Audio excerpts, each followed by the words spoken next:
I see a few familiar faces, and I maybe see one or two new faces.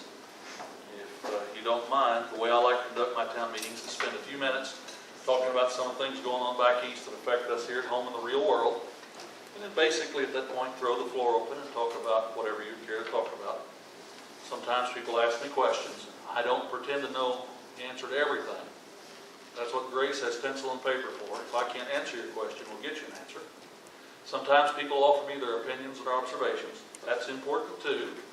Because DC is not the real world. This is the real world. And what you live through and deal with every day is what's relevant in how we make those decisions back east.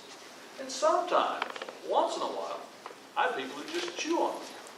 And that's okay too, because that's justified occasionally also. That said, we'll visit for a few moments and throw the floor open and talk about what you care to talk about. What's going on back east right now? Well, we're out this week and next week for recess. We'll be back in then the following Monday after this coming Monday. Maybe the best way to talk about it is discuss for a moment the political lay of the land, the environment that I'm working in. Because even though the process is legislating and the ultimate goals are legislation, nonetheless, it's a political environment that creates the circumstances that legislating is done in. So, what do I mean by that? Well, in this session of Congress, you have what the national media would like to refer to as a divided government sort of a situation. You've got a Democrat majority in the United States House. Speaker Pelosi is the Speaker. Democrats are the majority. I, as a Republican, am a part of the minority, the conscience of the body. Always remember in the United States House that under our rules, which are different than the Senate's rules, the majority prevails. The first time you get 218 of the 435, 50% plus one to agree, you make something happen. And we have very rigid rules about debates and what kind of rules that can be offered on amendments on the floor and voting procedures and all that sort of stuff. Because with 435 of us, you can't let my friends talk as long as they want to. That's just untenable, unmanageable. Now, the other body that I'm not a part of, that Senator and Chairman Inhofe are a part of, and Senator Langford are a part of, the United States Senate's a different place. 100 of them, they operate under the doctrine of unlimited debate. So literally, unless 60 senators agree to vote for cloture, I don't know where the term comes from, but cloture, a procedural motion to end the unlimited debate to proceed, literally when a senator takes to the floor, he or she can speak until the end of session or the end of time, whichever happens to come first. And some of those speeches you kind of wonder. That was a weak attempt at humor, no offense to any senators intended. You wonder.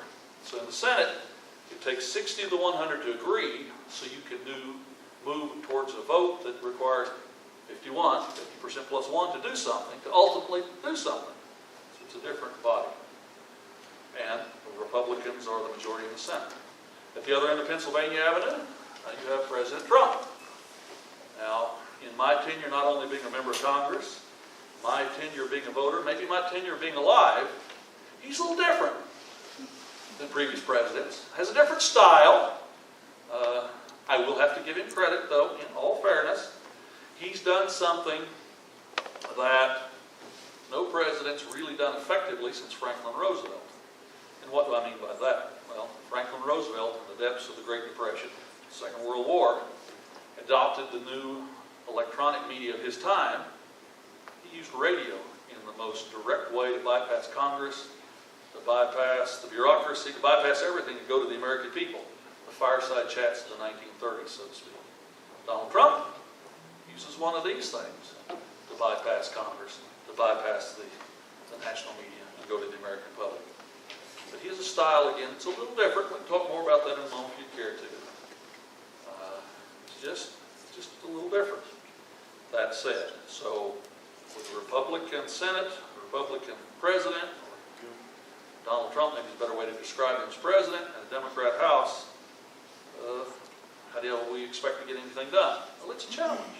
It's a challenge. The most important thing that has to be done every year, of course, is to fund the federal government.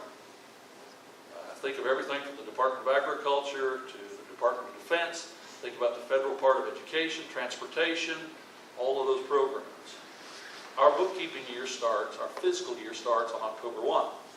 And when we got to October 1 of this year, the appropriators had not been able to do their work in the two bodies. Again, we can talk about that if you care to also. So what we wound up doing before we came home for the 2 weeks was to pass something called a CR, Continuing Resolution, funding the federal government at existing levels until the 21st day of November. Yeah, kick the can down the road might be the way to describe it. Hopefully the appropriators will have done their work, and we'll have the funding mechanisms agreed to, and be able to address that before Thanksgiving, and fund the government through the rest of the bookkeeping year, at the end of September of next year.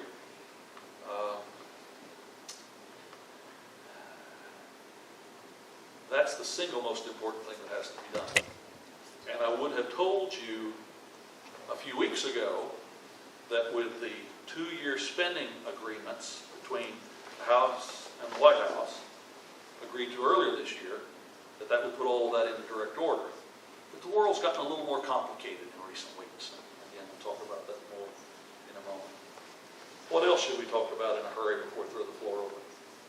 If you don't mind, let me visit for a moment from the perspective of my 3 committees that I'm the most focused on. 2 of which one of which I'm on temporary leave from because of the change in the control of the House.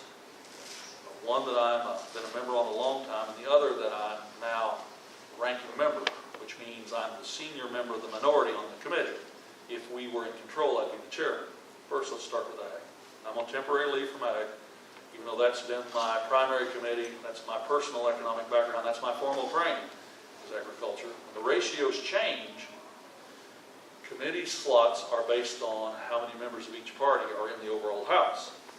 And I took a 2-year leave of absence and with the maintaining of my seniority to allow some underclassmen to participate who would not have otherwise had committees that mattered to their folks back home. I'll be back. But in the Ag Committee, the single most important thing perhaps is that the 2018 Farm Bill is in place. So crop insurance, conservation, rural development, ag research, those programs are in place until 2023. And the 2018 Farm Bill represents some tweaks of the 2014 Farm Bill. Again, we'll talk more about those in a moment if you care.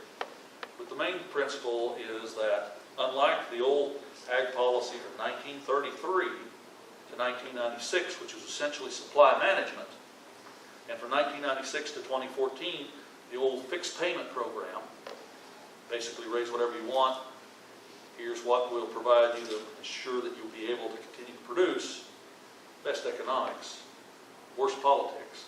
Since 14, the focus has been on the concepts of insurance. You have to, if you want to participate in the safety net and come in, decide what kind of policies you want, what level of protection from the weather or price, what kind of premiums are you willing to pay to get that protection. If the weather's good, if prices are fine, you get nothing back.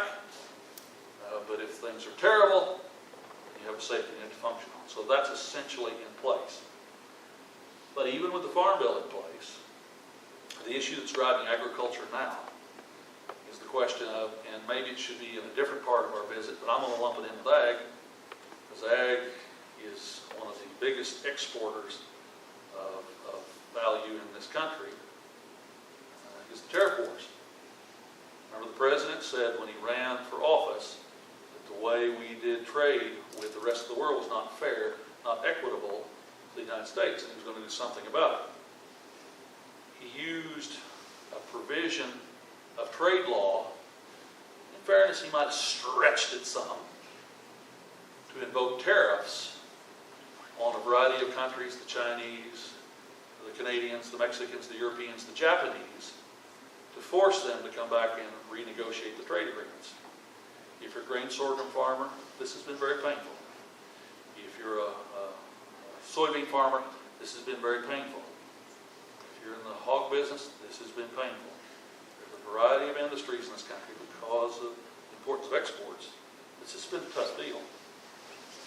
But the first agreement coming out of these renegotiations are now ready to be voted on. The replacement for NAFTA, the old North American Free Trade Agreement.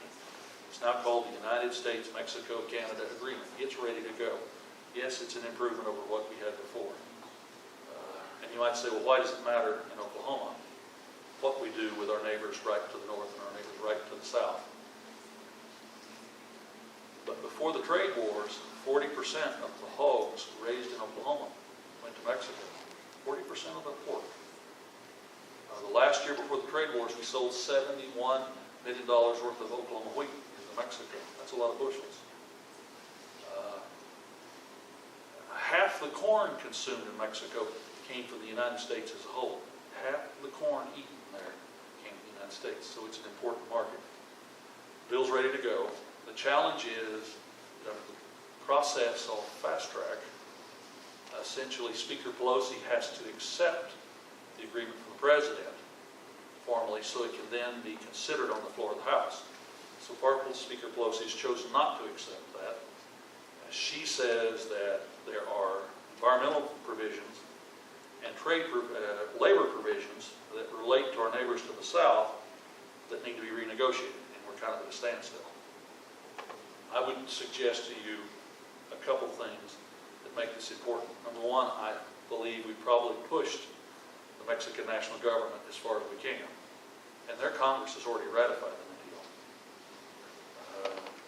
The Canadians, as soon as they finish their elections, their parliamentary elections, will most likely ratify the deal. So we just need to get this done, get the tariffs off, and go back to moving those products. But perhaps just as important as that is that by opening back up our full trade with our neighbors north and south, we put pressure on the Europeans. And even though the Japanese are taking some real steps on saying they'll buy more U.S. ag products, pressure on the Japanese to renegotiate those trade agreements. You get those done, then the full attention goes to China, because that's the 12,000-ton trade gorilla in the equation, the Chinese. And they've had a situation where much of the last 20 years, they've sold 2, maybe sometimes as much as 3 times as much stuff to us as they bought from us. We've literally paid for the economic development of China. And they know they've got a good deal, and they don't want the deal to change. And I personally believe they're slow walking this deal situation until we get to the point that the presidential elections are over with. They're watching the national media. They're thinking he might not get reelected. Whoever takes his place, no matter who it is, will be easier to get along with. We'll just go back to what we had before, and that was wonderful. So they're going to try and slow walk him out. I think they'll be surprised in a number of ways. But that's the biggest challenge right now for Production Act. Now, along that line, for those of you who are farmers in the field, so to speak, the President said that if there were negative impacts on agriculture, he would respond. That's been the MFP payment program. There was an amount of money that came out earlier to try to address the adverse effects of the trade. There's a second round that will come out shortly, and it was held up because the fund that USDA has the money for this, the Commodity Credit Corporation, was out of cash. And in that temporary funding mechanism through November 21, we replenished the CCC fund. So those monies will go out. For my farmer friends in the room, I know there's some sensitivity over how and what was paid out in the first round. I always ask people, remember the goal of this program was to direct resources to where the impact of the trade wars, the tariff wars, had the greatest impact. Again, if you're a grain sorghum farmer, you got hammered. If you're a soybean farmer, you got hammered. Linda Lucas and I are wheat, but primarily, in all fairness, beef cattle people. We were just, as a nation, just getting into the Chinese market when all this blew up. So we really didn't have the benefits yet. So the payments may not necessarily look equitable, but they're supposed to be designed to reflect the impact of the trade wars. And we'll see how much refinement is going on in this next round. But if you end the trade wars, we don't need this, and we're all better off. So that's out there in the mix. What else? Packer concentration. Packer concentration. You remember the packing plant not long ago in western Kansas, I believe it was a Tyson plant, that burned to the ground. We lost 5% of our capacity to process live cattle. I had a dramatic impact on future prices and cash prices. There is a provision of federal law already that says that if there appears to be manipulation of the livestock markets, Secretary Bag has the ability to order a study, a review, an investigation is probably a better way to describe it, and determine if that is indeed the case, and if so, the ability to respond. Secretary Perdue has ordered that study, that investigation. It's underway. I would suspect probably most of my country colleagues, members who serve rural areas like myself or ag areas, have pushed for that too. Do it promptly, do it thoroughly, give us an honest assessment. If there's a problem, then let's respond. So that's underway. That's out there in the mix. Banking, step to banking for just a moment. I'll try to pick up speed. The biggest single thing in banking was a bill passed not in this year, but just at the end of last year, to try and take some of the burdens off the backs of smaller part of the financial sectors. Dodd-Frank was a regulatory bill passed after the property boom and bubble bust of 08 and 09. It was designed to go after the biggest financial institutions that almost took the whole country down. The problem is the way the bill was written and the way it's been implemented, it treats a car dealer like it treats the biggest bank in New York City. That's not practical, it's not realistic, it's not equitable. So a bill signed into law at the end of last year tries to lift some of the burden off the smallest 20%. So think of small banks, think of car dealers, think of realtors, think of those kind of people. Setting that aside, federal flood insurance has been reauthorized in the CR at the end of the 21st of November, and I believe TRIA also.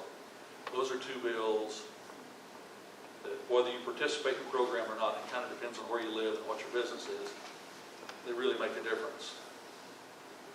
But we're caught in a philosophical fight where my conservative friends in Congress say we shouldn't be involved in either business. And my very liberal friends, or colleagues, however you want to word it, say that actually the federal government should be running all those businesses. So at some point, I think we get a long-term extension, basically status quo. We can talk about that more in a moment if you care to. Third committee assignment, the one that I'm the ranking member on this time, to be chairman if we were majority. Science, Space, and Technology Committee has jurisdiction over NOAA, the National Weather Service. Think about the big facilities in Norman, Oklahoma. Think about the weather satellites, the weather radars, all that sort of stuff. The main thing we're now debating there, in a practical sense, and there's a lot of philosophical stuff that's debated, but practical sense is, what's the next generation of weather radar going to look like? Because what we're using now is 20-year-old technology. It's amazing compared to what we had 20 years ago. What's the next generation going to look like? How do you fund it? Where do they go? Who's going to run it? Is it public? Is it private? Is it a combination? Now that, in my opinion, is the single biggest issue on NOAA. Another part of the Science Committee jurisdiction is the National Science Foundation. And standing in the midst of a wonderful campus of a university, I would note to you, you taxpayers through the National Science Foundation fund an amazing amount of what we would have called, in the old days, pure research, not applied. You don't provide money to help turn some idea into a marketing widget. You provide money to help do the basic medical research, the basic physics, the basic engineering research to make a concept possible. We don't have enough time, but there's a lot of whiz-bang stuff going on. My mother was a child of the 30s. When something really exciting, she would say it's a Buck Rogers moment. In ray gun spaceships, 1930s, there's a lot of Buck Rogers stuff going on there. We'll talk more about that. Third part of the committee assignment is space program, NASA.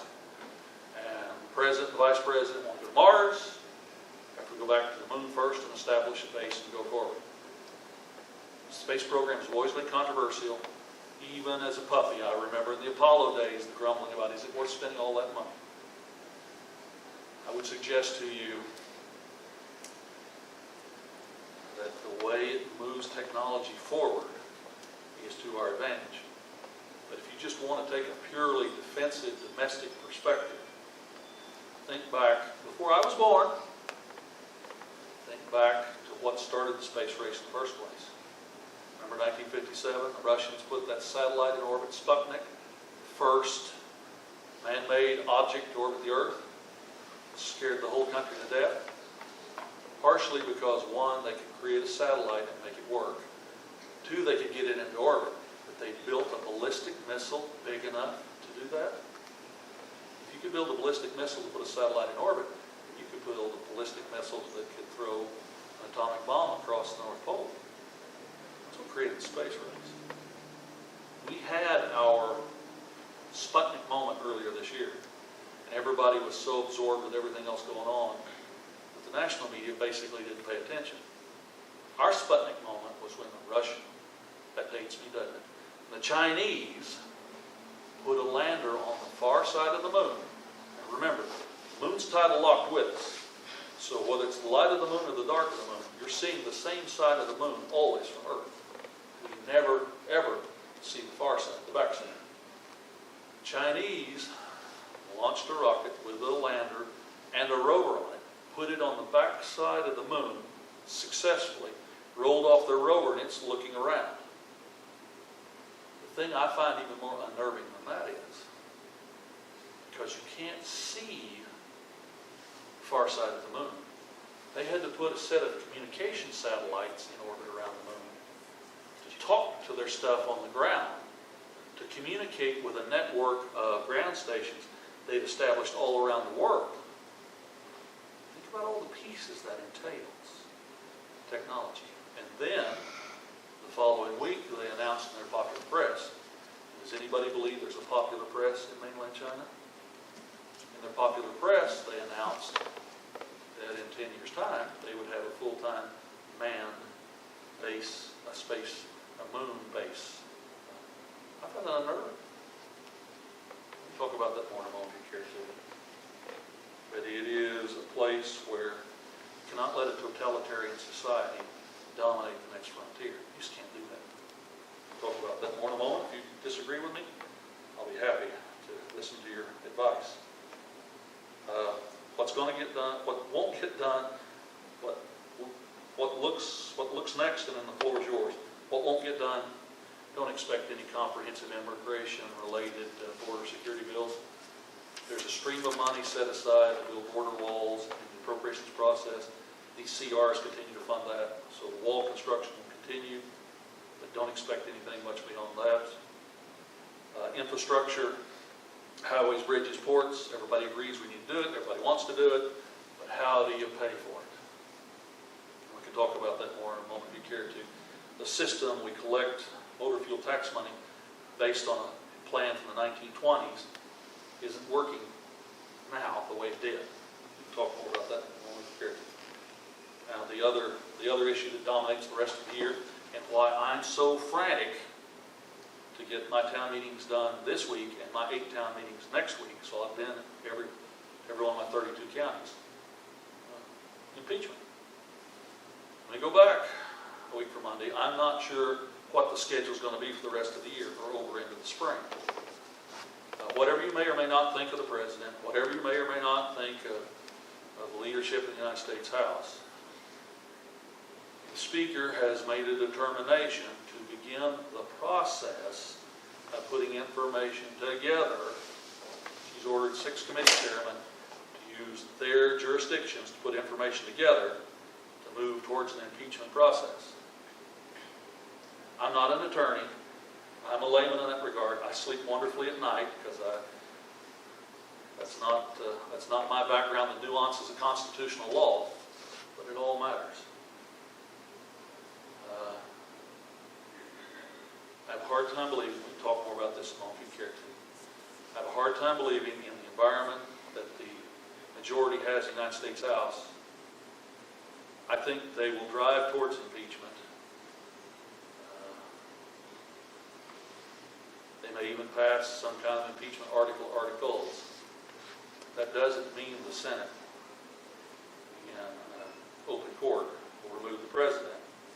I just think the majority in the House is driving so hard towards that. And remember, unlike the Senate, you don't have to do anything in a bipartisan way. If the majority agrees, 218 of them, they can do whatever they want. I think that's driving the focus forward.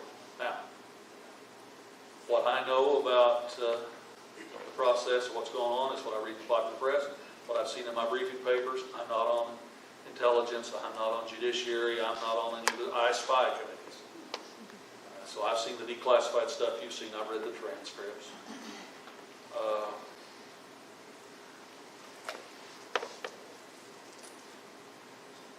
First, always remember in this country, you're innocent until proven guilty. Everybody deserves that basic right. That said, impeachment and a Senate trial and a potential removal are not a criminal process.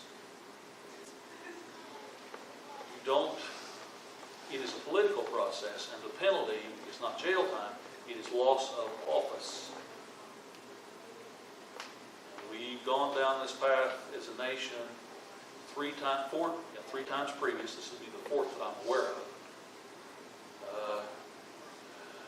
Two presidents were impeached in the House. The Senate chose not to remove them.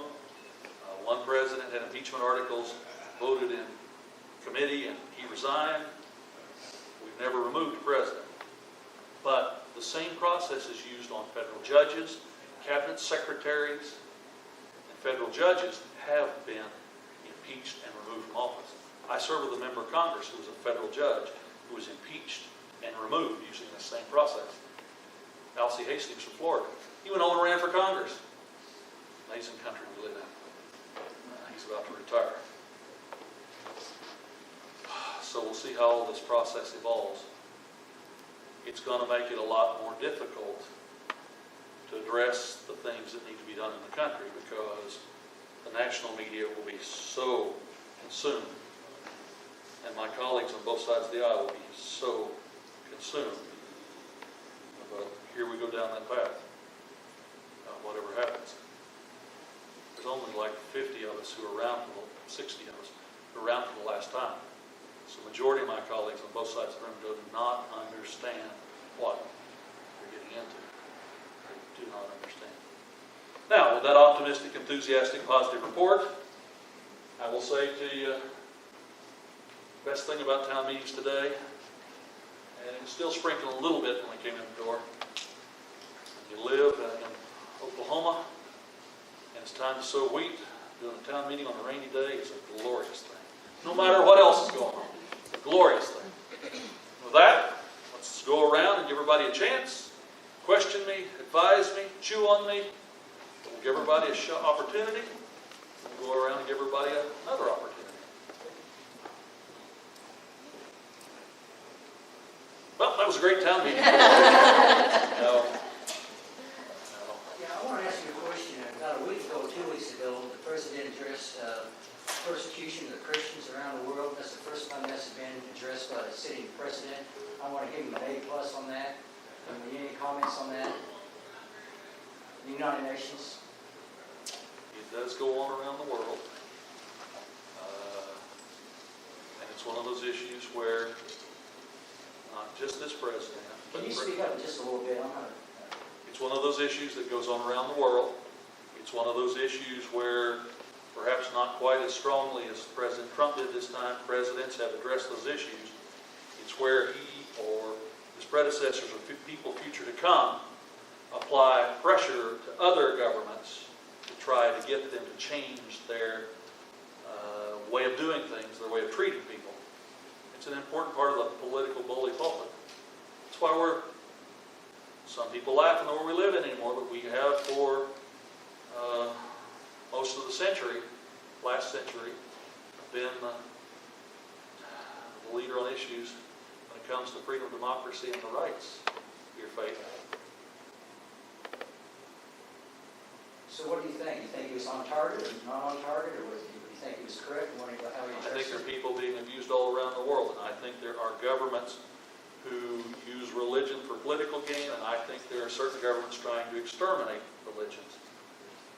You watch Mr. Erdogan in Turkey, he clearly is using his religion against everyone else as a political tool. You watch the Chinese, and apparently in certain districts in Western China, they've decided they don't like the Islamists, and they're trying to re-educate them out of existence. There's lots of things that I don't believe any of us in this room would agree on going on around the world. And it's the President's right and responsibility to say so. And there's nobody else in the position he's in. I appreciate that. I appreciate what he did. Yes, ma'am. I apologize if this is a loaded question, but...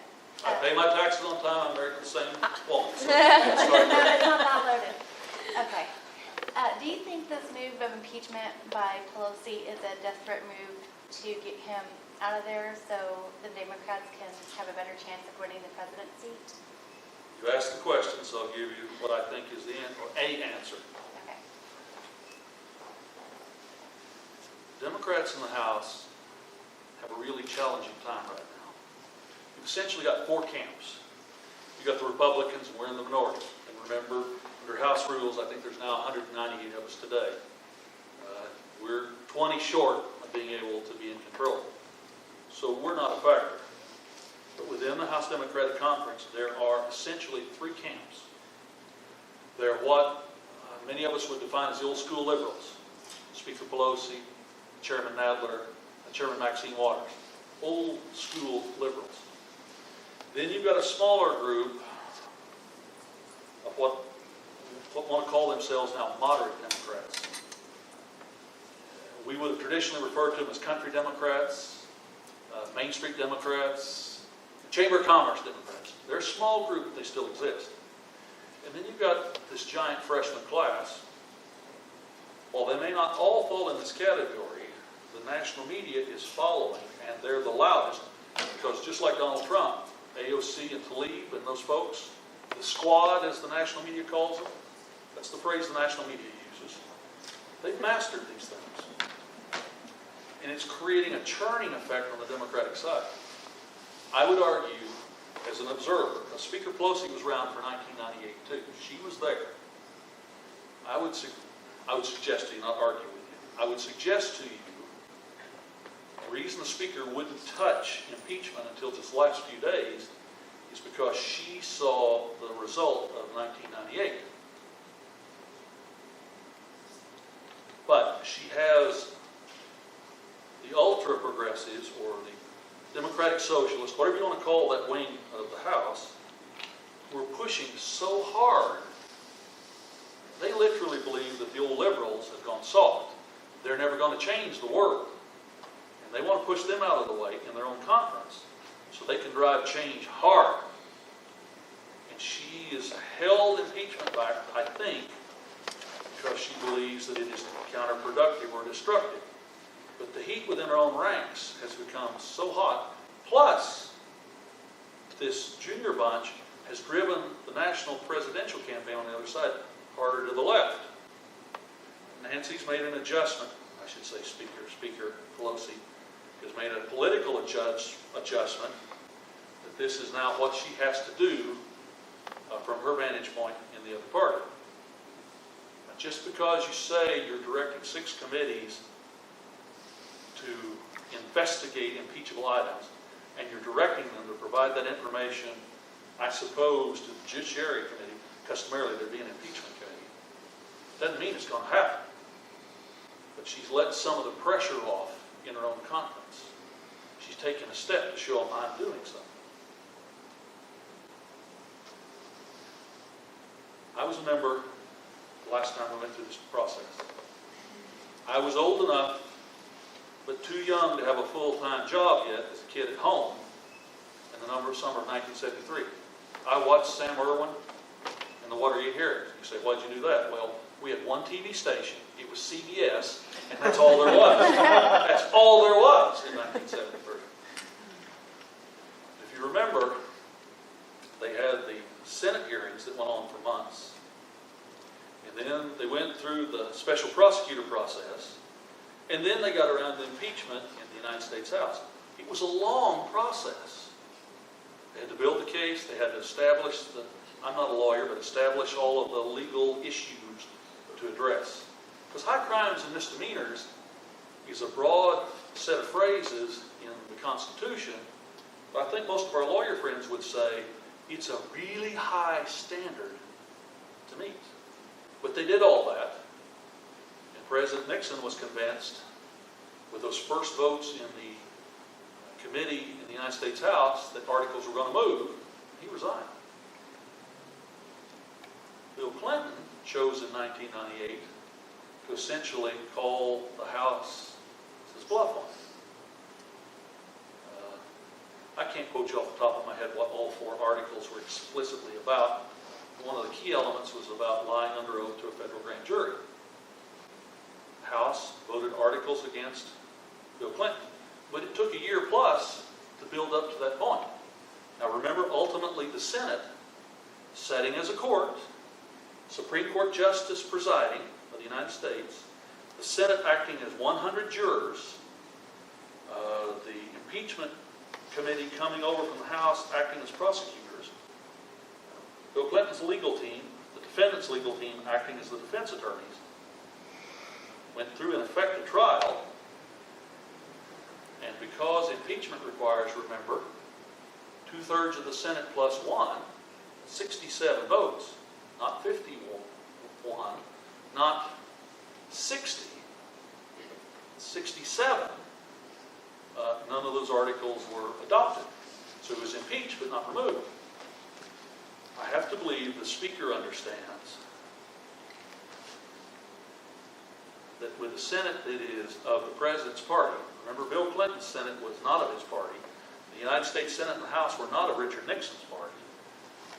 I believe the Speaker has to understand to actually remove the President, they have to have the most amazing airtight examples of high crimes and misdemeanors you can possibly imagine.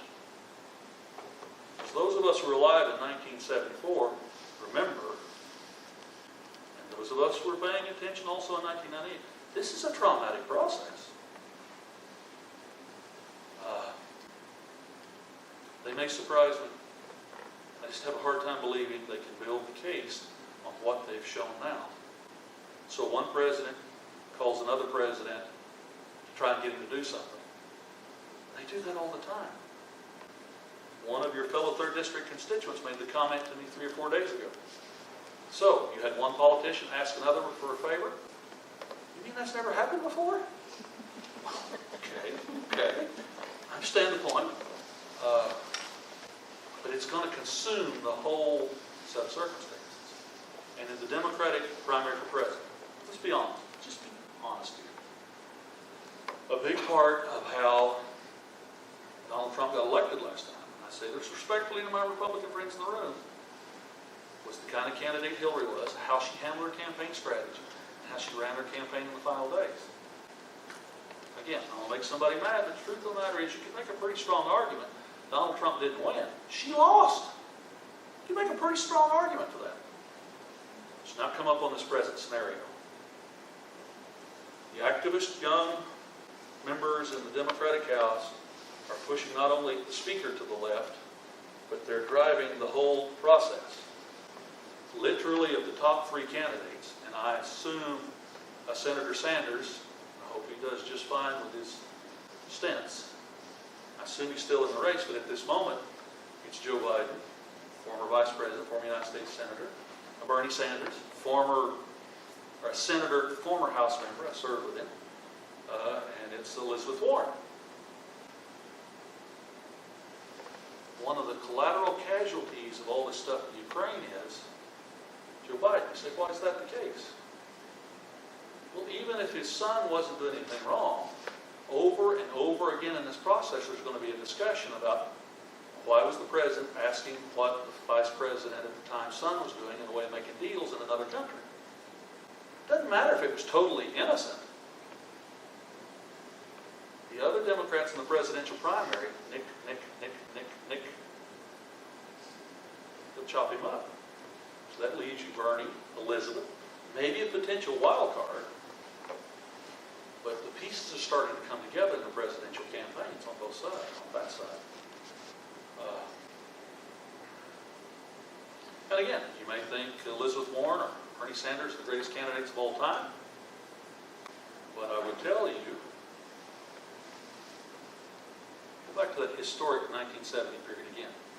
Richard Nixon was a quirky fellow.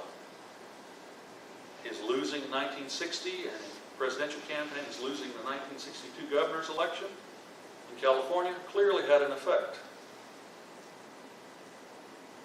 Didn't win by a majority. He won by a plurality in 1968, remember? Yet in 1972, the Democrats nominated a very principled, anti-war, World War II bomber guy, George McGovern. What did Richard Nixon do? He carried 49 states. Even as unique as Richard Nixon was, he had the right opponent. The Democrats on the national level are not careful. I'm responding to your question. They're going to once again give Donald Trump the right opponent. My father always said, the right opponent's better than no opponent.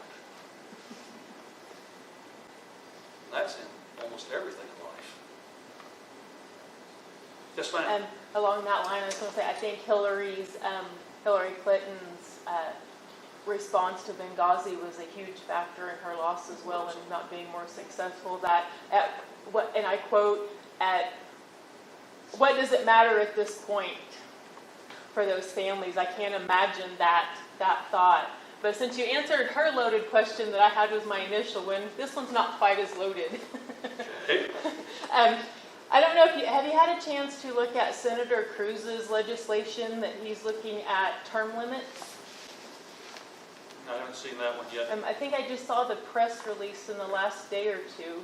I say, what are your thoughts on term limits? Beneficial, harmful? I've always voted for constitutional term limits. I believe as long as you apply the same standard to everybody. It's got to be the same standard. You can't have New Mexico adopt term limits and have New York not. Everybody's got to play by the same rules. And we came really close in 1995 to getting it done. Remember, it takes 2/3, 3/4 in the House and Senate to send an amendment out to the vote of the people. So I'm a constitutional term limit person. I voted for 6 in the House and 12 in the Senate, and 8 in the House and 12 in the Senate, and I voted for 12 in the House and 12 in the Senate, as long as we all play by the same rules. The one thing, though, I am sensitive about, and I sometimes stir people up with this, there are some folks who say, well, we can't get it done the regular way. We need a constitutional convention. Address the balanced budget amendment, address term limits. Now, I'm going to get up on my podium here for a moment, so tolerate me for just a moment. I remind people when that topic comes up, spending the amount of time I do back east when we're in session with the people who represent other states and districts around the country. In 1787, if I've got a historian in the room, correct me if I'm blurry on my facts. 1787, the Articles of Confederation were not working. The government set up initially after the Revolutionary War. It wasn't working. So they called the Constitutional Convention to make some changes, alterations to the Articles of Confederation. The Constitutional Convention body was impaneled. They immediately voted to go into secret session, and they did all their business in secret. And they rewrote the whole document. Now, the document they wrote in secret is the document we have now. It's amazing. It's been wondrous. And yeah, we've had a whole bunch of amendments to make adjustments down through the years. Yes. The question I ask my friends who occasionally want a constitutional convention to address balanced budget, term limits, or some combination thereof, I say, in the world we live in now, where are we going to find the same kind of person who was presiding officer at the last convention? Remember who that was? George Washington. He was the presiding officer at the Constitutional Convention. We're going to find somebody like that. The chief drafter of much of the language in the document was a fellow who would later be President of the United States, James Madison. We have James Madison out there right now we can lay our hands on. Or, if that's not enough, where are we going to find the same kind of wild little man who sat in the back room and made all the wild deals? Remember Benjamin Franklin? Now, he was a wild old man, but he had the interest of the country first and foremost, as did Madison, as did Washington. You show me where we have those kind of people, and we'll do it. But I'm not just sure right now I'm serving with any of them. Now, I was carefully worded. I'm not sure I'm serving with them right now. I'm a bit unnerved by that. Now, but again, back to term limits, your primary question. Yeah, I voted for every opportunity for all of it, and I will too. As long as we play by the same rules. Is it feasible to look at term limits without a nationwide approach? Here's the route that you can go, in my opinion, you really want to make it happen. Remember, the Constitution has several mechanisms to address it. Changes. There is the provision about calling a whole new constitutional convention. That's the one that makes me the most nervous. Then there's the provision that says amendments, and this is the one that we've used with the exception of the repeal of prohibition. Every other amendment has been voted out of both houses and sent to the state legislatures. When 3/4 of the legislature is ratified, it becomes part of the Constitution. Every amendment but the repeal of prohibition was done that way. But there's one other mechanism, calling conventions in the 50 states. That's how prohibition was repealed in 1933. Under the Constitution, you have the ability to bypass Congress, and you can bypass the state legislatures by, and I can't quote you the technical stuff right now about the mechanism to fire it up, but by calling conventions of the 50 states to consider language for ratification. That's how they repealed prohibition in 1933. Remember, prohibition was passed in 1919 as a regular constitutional amendment to prohibit the sale, transportation, or whatever of alcohol. In 1933, they repealed it, but instead of going through Congress and the legislatures, they used the convention mechanism. Because they weren't getting their taxes on liquor, it was going underground. That was a part of it. Hesitation among my colleagues probably to stand up and address the issue, but they used it. So there is a precedent. I believe that's the legal term, right? A precedent for using it. Yes, sir. So two questions that are totally have nothing to do with one another.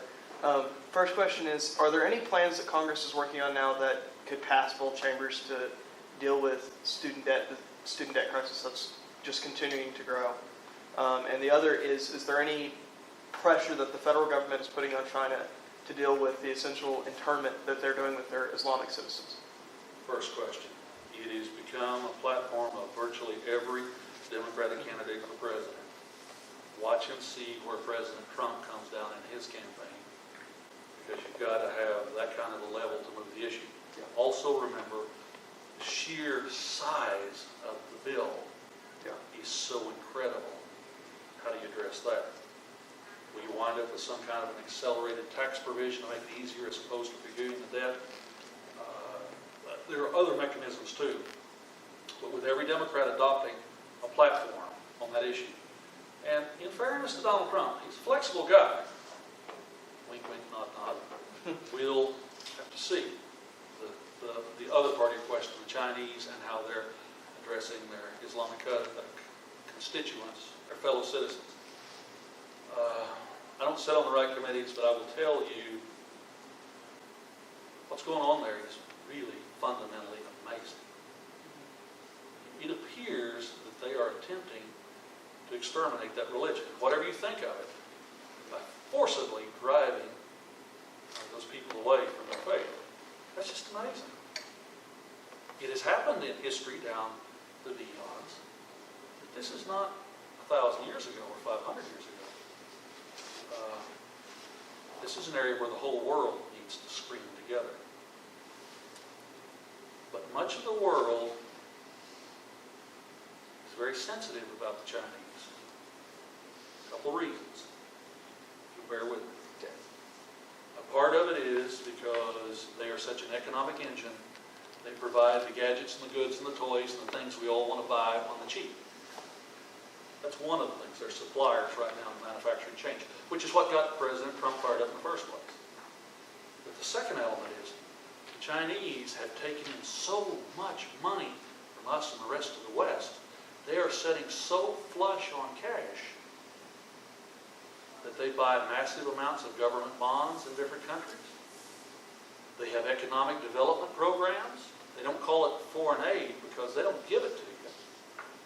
They'll loan you money to build a port or a harbor or this railroad track that will run from Beijing all the way to Paris. They will take a mortgage and provide the money to build the tracks and all the support infrastructure. In South America, in Africa,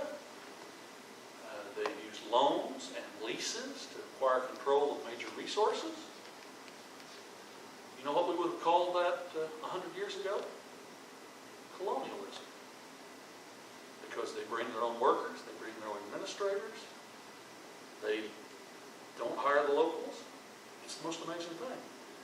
And at least one country, I believe it's Sri Lanka, where the country couldn't pay the bill, the mortgage payments on the port they built, they just took the port. It's made a great place for the Chinese Navy. Capitalism, the market economy is an amazing thing, but authoritarian capitalism, as one of my cohorts said back east, is really frightening. Isn't that what the fascists practice? It's really frightening. That's why I would argue with you. The most important thing Donald Trump has done as president is to go after the trade equation. Because we cannot continue on this present imbalance. We just can't do that. I have folks back east who argue on the floor of the House, well, you can't raise the cost of consumer goods, you can't raise the cost of this, you can't raise the cost of that. My response has always been, it doesn't matter how cheap it is on the shelf. If you don't have a job or the ability to pay for it, what good is it? When we get to the point where we can't finance our consumer addictions anymore, what good is it? You asked the question, sorry, you got the long-winded answer. No, you're good. You're fine. Yes, sir. I'm not a constitutional expert, and I'm certainly not an attorney. But if the impeachment process stretches out Yeah. past the election Yes. and the president is reelected, is it King's X at that point because the When the people have session spoken ends. and reelected him? We operate in two-year sessions, so if a piece of legislation, a filed bill, an action is not completed, in this case by the first Monday at noon on the East Coast in 2021, it is moot, it is full, everything has to start over. So mechanically, it has to start over. The question I've been asked is, well, what if he's impeached on flimsy grounds? Now, this is the phrase that we use to me. And what if the Senate loses their nerve and votes articles to protect them, or accepts articles to protect themselves when he's out? Can he run anyway? Yeah. It's a loss of your current political office. It's not, as I understand it, you're not forbidden from running again. You just immediately vacate that term of office. You run again. Like Alcee Hastings, the impeached federal judge, immediately ran for the United States Congress, another federal position. Immediately. Again, if they have stuff that's relevant and meets the standard, or if they can find stuff that meets the standard, then there's a course of action. But if they can't, at some point this putters out. And I would suggest to you, there's a wing of a party that's going to be furious. Furious. And they'll make it stronger. I've been asked this too, and I'm going to offer this as by observation whether you want it or not. I'm occasionally asked by people, is Donald Trump, President Trump, is the way he acts on camera, in front of the world, on his little phone, is that just a facade? Is that marketing? Is that salesmanship? Is that just his stick, his style? I've been around the president probably, I don't know, 4, 6, something like that time since he's been in office, where it was the president, the chief of staff, the son-in-law, 10 or 20 of us in the cabinet room, no press, nobody else, you know, the 6-inch glass in the windows, soundproof everything. The guy in private, let's just say the public Donald Trump has actually turned down a little bit. He's more Donald Trump in private than he is in public. Now you think about that for a moment.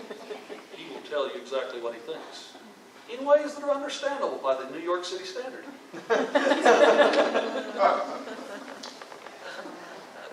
Just the guy. We have, yeah, it's just the guy. Looks like one more question, my friends, and I'm going to swim the river, go south, and hope that it rains so much I can't sow wheat tomorrow, which means I'll be able to sow wheat after that. Yeah.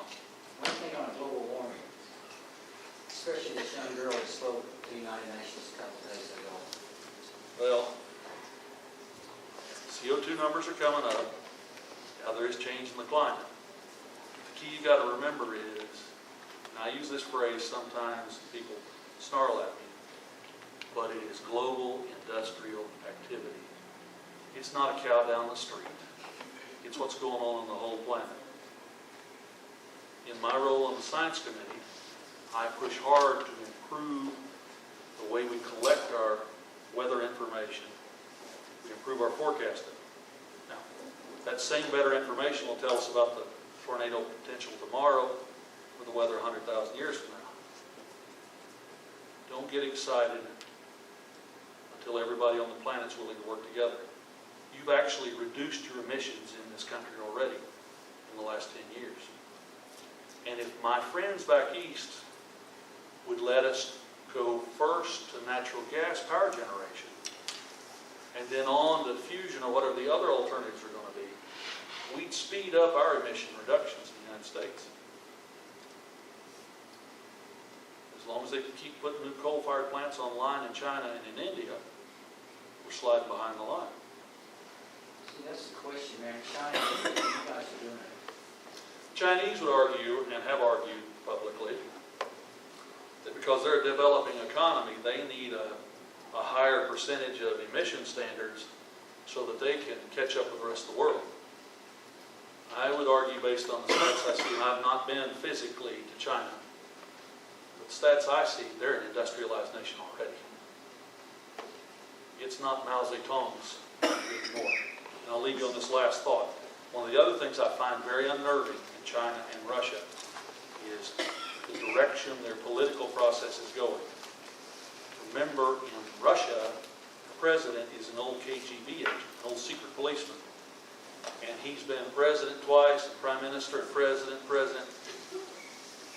He's doing everything he can to hold on to power. In China, in the aftermath of Mao, they essentially agreed among themselves, leadership did, that no one could be the leader forever again, that they would rotate out leadership every so often. This president has changed their constitution, so he doesn't have to leave.